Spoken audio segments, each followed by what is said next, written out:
Our world continues to change and push us in ways we have not been challenged before. On this show, we talk about these challenges, how to be aware of them, face them, and overcome them in your life. This is David Waldas, creator of the Aligned Living System. And I'm Nick Musica, Aligned Living Coach. Welcome to the Aligned Living System podcast.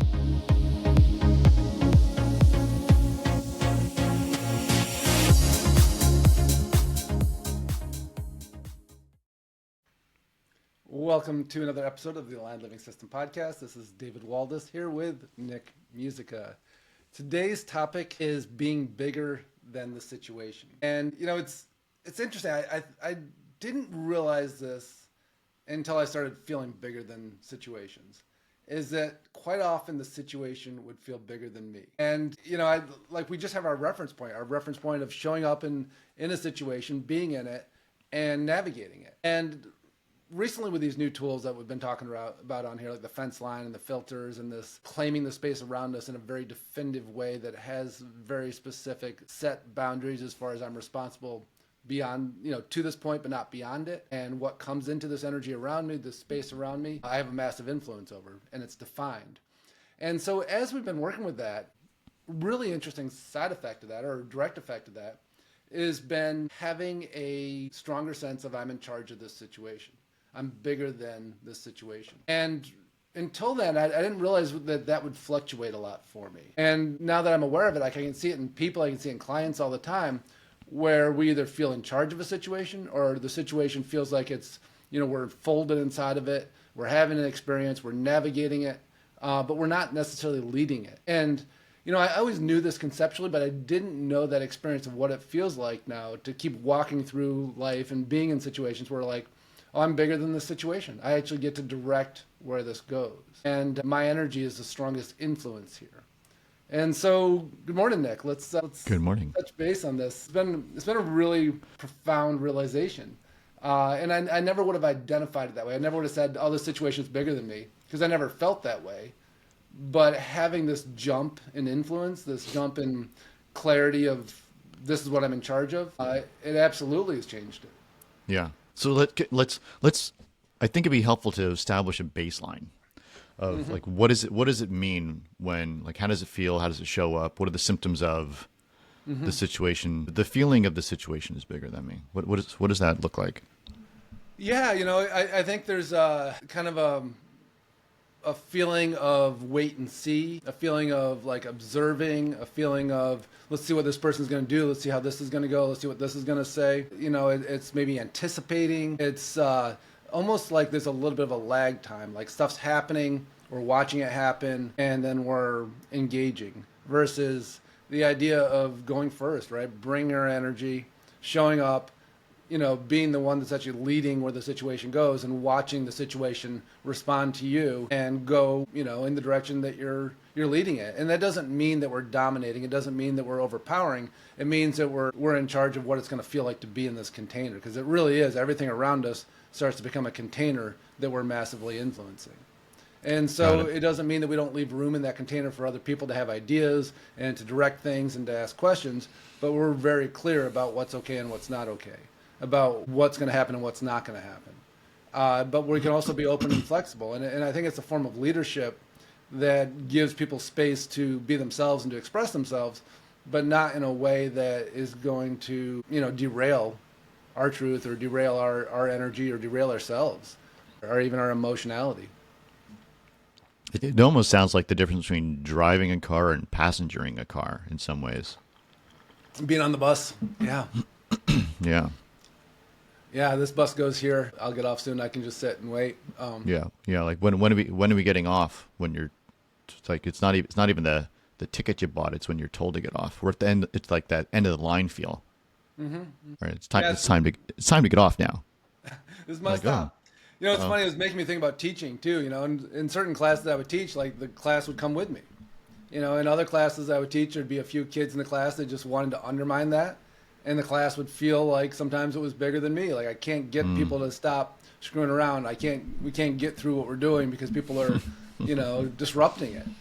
And that feeling, you know, I think all teachers have have had that experience where they're just like, shit, this class, like I can't get it under control. And, you know, and then there's other days when you're just in your power, or people are just, you know, cooperating, or there's enough interest in what you're teaching that people are like, yeah, I'm just on board. I'm going with you. And, you know, what does that look like in life when we're just holding this, you know, powerful clarity, this powerful space that says, yeah, this is what this container feels like and looks like. Join me in it.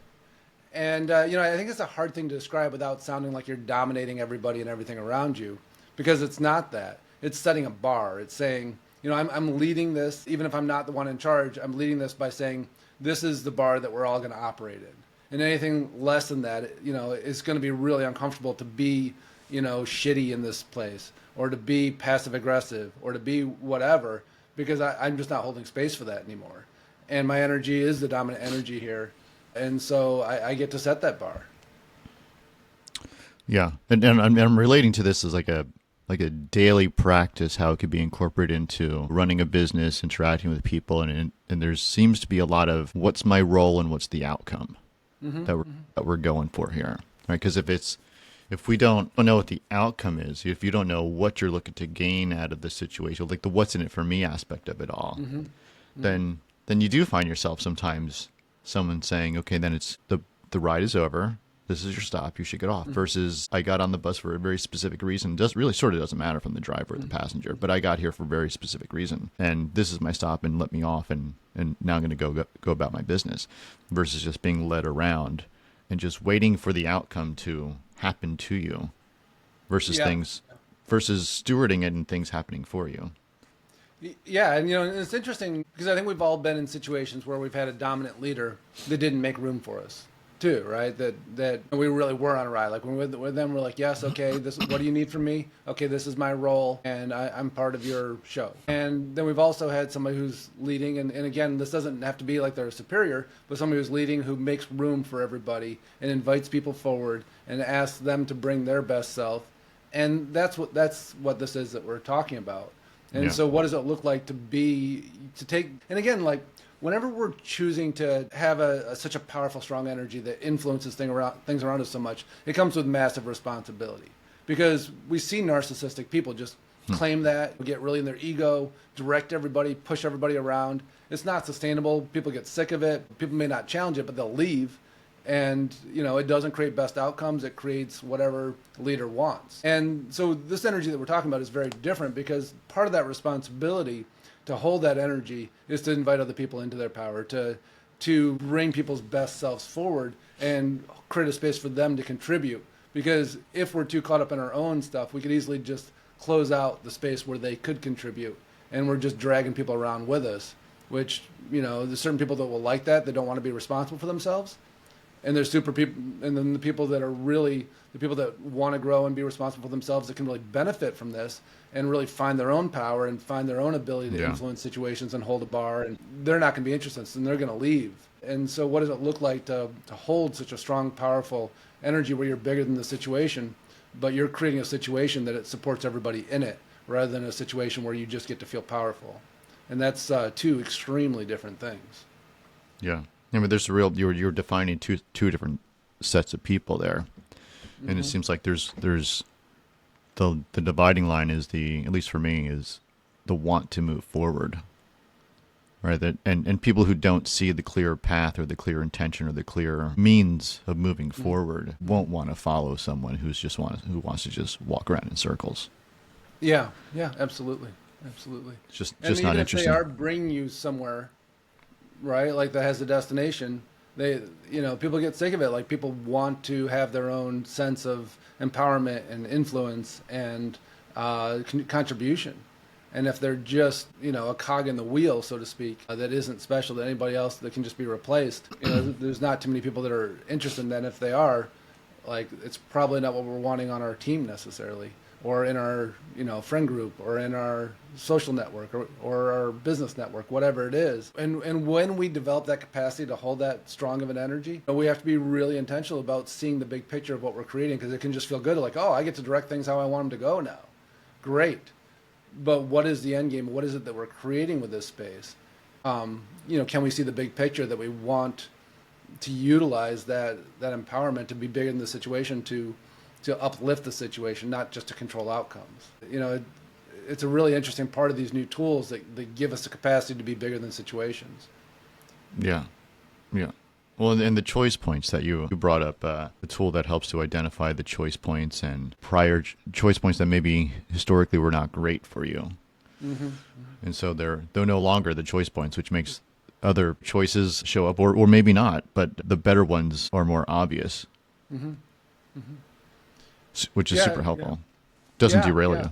And it makes us less reactive too, right? Because when we're bigger than a situation, the situation isn't the threat anymore. And there used to be like, I don't like the way this person talks to me, or I don't like the way that feels, or I don't like where we're going, or I don't like, all the things. Like, if I were in charge, this is how I would do it. And so what if we actually are in charge? What if we actually hold this space where we, where the way other people are acting isn't a threat anymore? We just go, okay, all right, well, my energy's not moving. And it's interesting too that I was just thinking about that download. And we were talking before we got on the call about that experience you had with the Christmas tree. And, I think framing it up, Nick's dilemma here that I can relate to very much of, like, what do I do with this information when I get messages from animals, and then, we've talked a lot about that on here. We've talked a lot about, what it's like to have this psychic connection and this knowing and this information that comes through, but it also can come through in nature. I've had that experience too, where I've, stood leaned against a tree and get these messages, from nature. And so this was a message you got from a Christmas tree. And so like trying for people to wrap their head around that, if this isn't part of their normal world, a lot of people have been sitting by a creek or sitting in the woods and they like have that epiphany and they're like, oh, yeah. And all of a sudden have this sudden realization. They don't know where it came from. They just feel like, oh, something broke free for me. Like I have this understanding. But when we develop the ability to see the energy or feel it or know it, and to feel the direction that it's coming from, we're like, that shit just came from that tree. Yeah, that is true. That's a great way to phrase it. Yeah. From sitting in the desert and having an epiphany, it's like, we're there having an epiphany and we see the direction, like that message came through that tree to me. There's a little bit of attribution that happens. Yeah. A lot of attribution that happens, more specifically. Right. Mm-hmm. That animal, that's where that message came from. Well, what do I do with that? That crystal, that's where that message came from. But for most people, and I think a lot of people have these, they just go, I just had this great idea. I just had this new understanding. Yeah, which is great. Like if that's what happens, then it's another way that the information comes through, for sure. Yeah, you don't need to know that it came from that tree or that crystal or that animal or that creek or whatever weirdness that feels like. Like it's just like here. And so with that context, tell us about your Christmas tree experience. or this experience you just happened to have while you were sitting in front of a Christmas tree. That's right. However you want to classify it. Yeah. And you said something like, if this wasn't your experience, if this isn't your experience, and it wasn't mine for a long time. Right. So it's still a little bit like, ooh, how are going to people think about this thing? But it all happened. Right. And so you can't deny your own experiences. Yeah. And then it happened again and then again. And then again.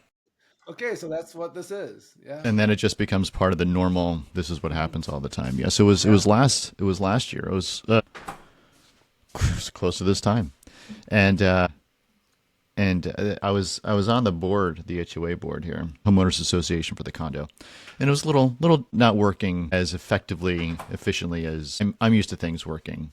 Mm-hmm, mm-hmm. And there was a situation that came up where it was very frustrating for me. It was super frustrating. And someone wasn't answering a question, a very direct question that had a very simple answer. It was a yes or no answer. Was this thing delivered at this time? Yes or no? And they just skirted the question multiple times. And it was just obvious they were skirting the question. And it had meaning to answer the question one way or the other. Right. Certain decisions should have been made one way or the other, depending on the answer. Right. It had actually implications. And so I was getting a little agitated. I was getting a lot agitated around the lack of the clear answer. And it was just someone just not wanting to give the right answer. Right. And just covering their ass. And people pretending it's not happening. And that. Absolutely. Yeah. Going, oh, okay. Well, they don't want to answer me. So we'll just let that slide, even though we need that information. Yeah. Right. And I sort of didn't want to let it go because it was so obvious what was happening, and there was an outcome that I was going for. Mm-hmm. And I got angry in the situation. And I wasn't happy with how the emotions filled up my space and how it made me feel. And came out of you? Yeah, and I thought I was doing a pretty good job of managing them. I did. As much as I was like, I'm responding right now in this email, send, right? I was just like, I felt contained. Mm-hmm.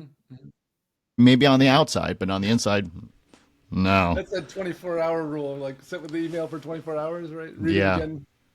yeah, yeah. So like on the outside, it could have just been like, oh, he's focusing on something, but on the inside, I was just, ragey on the inside. And so there's morning. I was doing my regular meditation that I typically do, and the Christmas tree just happened to be in front of me.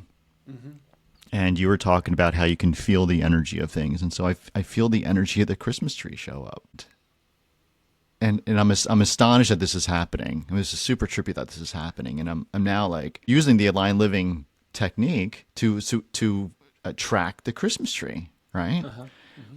And I go down to the root, and the root is just super grounded. And keep in mind, this is a Christmas tree that is chopped off. Yeah. Right. There are no roots. And I'm communicating with the tree, and I said, I don't understand how you can be so rooted without actually having the roots. I mean, it doesn't make sense. Mm-hmm. And the response that I got back was, you are who you are regardless of the situation. Right. Trees don't So, change. right.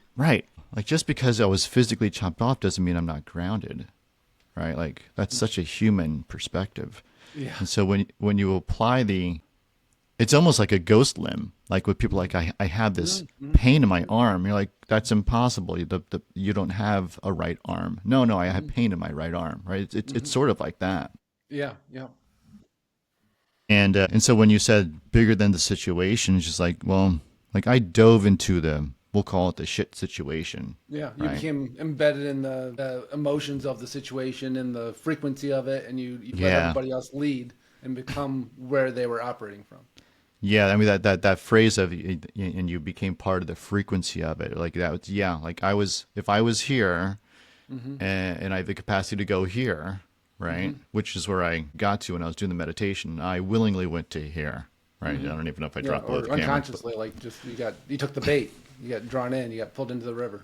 Oh man, I licked the plate on that bait. Yeah, right. Like is there more? And there was more, and I was like, I'll lick the plate on the next email too. Right? Yeah, I'll take 2 hooks, please. Man, yeah. So the idea of we can all show up in our best at best times, but when it's a challenging time, and this really was the lesson for me. It's like, well, you get to choose. You get to step off the platform that you currently operate from in your best times and go to the platform where you go, well, this is how I operate in less than optimal times. And it can be full of negativity and bad thinking and bad actions and right. It's just not productive. Or you can stay here and manage the situation from this place that is productive. Typically there's not a lot of choice over here. Your choice points get narrowed because it's either do this or do that. Yeah, yeah. Anger, emotion, all those things that happen in those lower frequencies are what drive Yeah. the day. Yeah, All lost. And I always describe it like I love this description: loss of creativity. Right, everything becomes very black and white, right and wrong, okay, not okay, as opposed to creative. And zero guidance, right? Zero room Yeah. for miracles. Zero room Yeah. for how does this want to unfold for me in a positive way? How does this want to be solved? Yeah. I mean, like instead of going back and forth multiple times with this person who was unwilling to answer the question, I mean, the initial reaction or response that I could have had could have simply been, if you're not going to answer the question truthfully, then there's nothing to work with here. Yeah. And then that's it, and move on from it. Versus, Yeah. I know what you're doing, and I'm Yeah. going to extract the answer out of you, even if it kills me. Yeah. Even if I burn the whole ship to the ground, and then everybody gets mad at you, right? Like, Yeah, and I love that. That's Bo right. one of the quotes Bo has, I think it's his, was that we don't get in trouble for. Actually, maybe he picked it up from somebody else, but I love it anyways. It was like, we don't get in trouble for lying these days. We get in trouble for telling the truth. And I was like, that's so crazy true, right? And yeah, like you get embedded in those situations. But the interesting thing is, if you're bigger than the situation, you can tell the truth. If the situation is bigger than you tell the truth, everybody gets mad at you. If you're bigger than the situation, you tell the truth, people go, oh, this is so refreshing. I want more of what you have to offer. And Yeah. it's literally like, if you're telling the truth, if you're breaking the existing paradigm, you better be big enough and solid enough and strong enough for other people to follow you. Because if you're not, and the other thing that you're trying to break is bigger than you, and you try to break it, everybody goes, don't do this. Like, unless you're going to hold the container now, you don't get to destroy the container we're all in. And now you're awful. But if you're big enough and can hold a big enough container and are bigger than the situation, then you can get away with it and go, you know what, this isn't okay. Right now you're being evasive. We need this information to make a decision, and you need to be straight with us and square with us, because it's not okay to withhold this information. And, you know, from that bigger place, Yeah. we can do that. If we're like, you know what, like, I don't like the way I feel like you're being, elusive and evasive, and we need this information. Everybody's like, what are you doing? Like, why are you trying to break this container?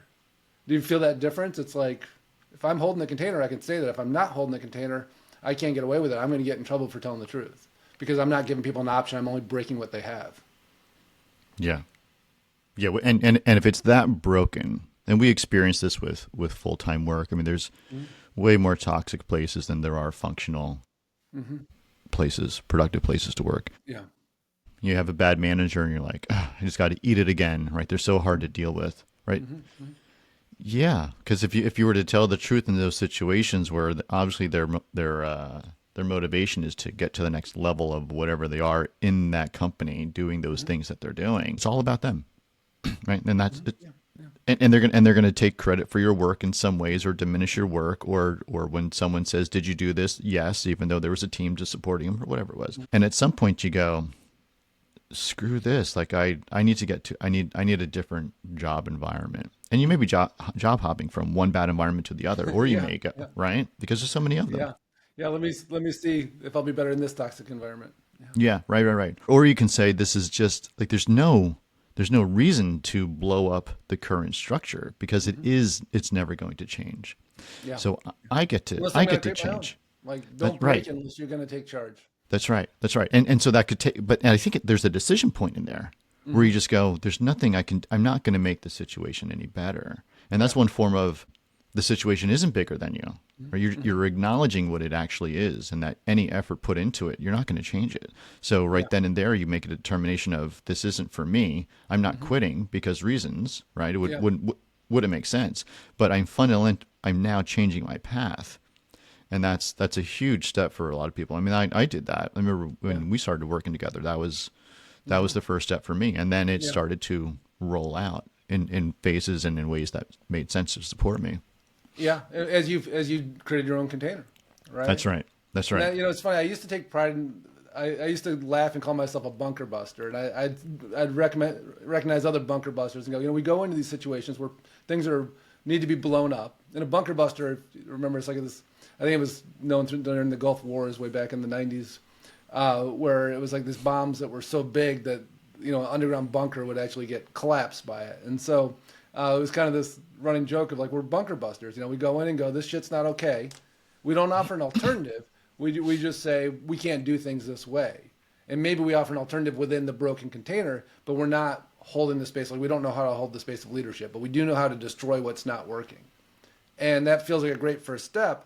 But then you become the bad guy every time. And I had firsthand experience, because I didn't go, this isn't working. Here's how we need to hold this.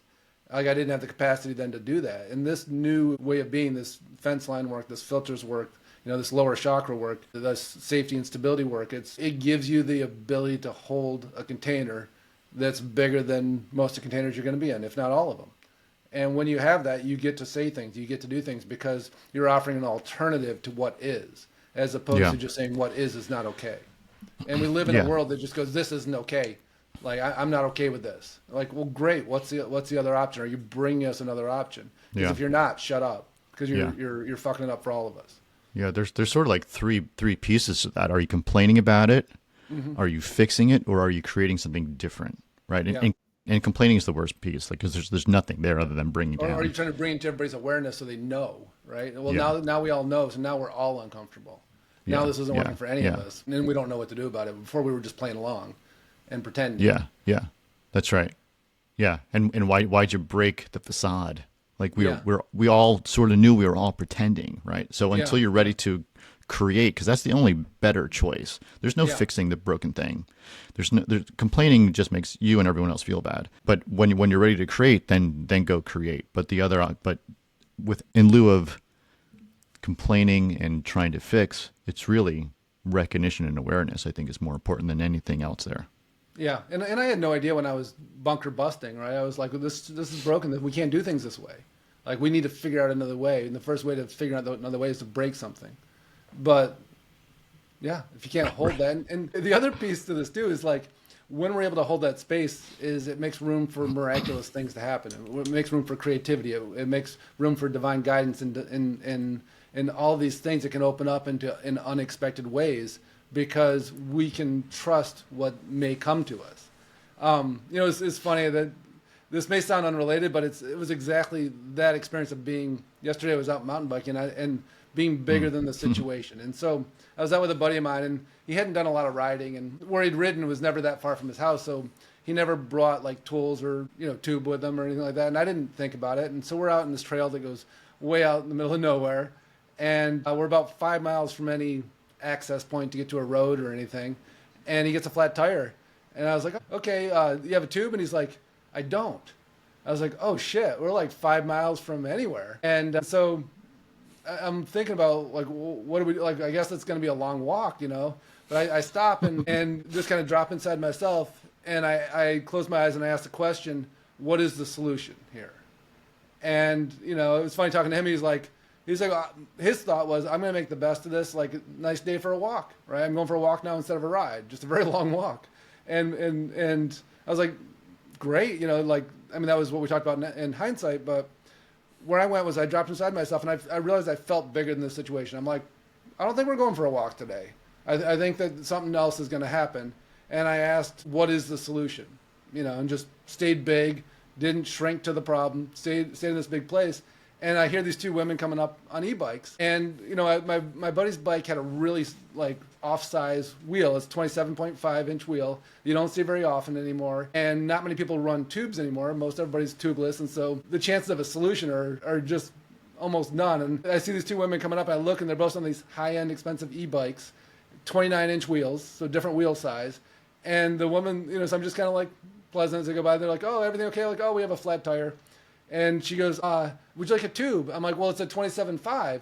She's like, I have one of those. And I'm like, why the hell would you have a tube that's not the same size as your bike, that your bike is tubeless, it doesn't need a tube? Here you are, like 30 seconds after we had this experience. We'd seen 3 people on the trail the whole time we were out. And you hand us the tube, within 10 minutes we're back riding again.